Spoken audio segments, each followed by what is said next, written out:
शाळेत असताना भूगोलमध्ये आपण ज्या प्राकृतिक रचना शिकलो होतो त्याचा जर प्रत्यक्ष डोळ्यांनी अनुभव घ्यायचा असेल तर हा ट्रेक नक्की केला पाहिजे.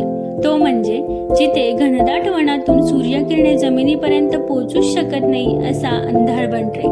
ट्रेक सुरू केल्यावरच असंख्य धबधबे तुमच्या स्वागतासाठी खळखळून वाहत असतात आणि मधून मधून धुके तुमच्याशी लपाछपीचा डाव खेळत असतात. ओसंडून वाहणाऱ्या ओढ्यातून जाणाऱ्या पाऊल वाटेने आपण हा ट्रेक कधी पूर्ण करतो ते आपल्याला कळत पण नाही.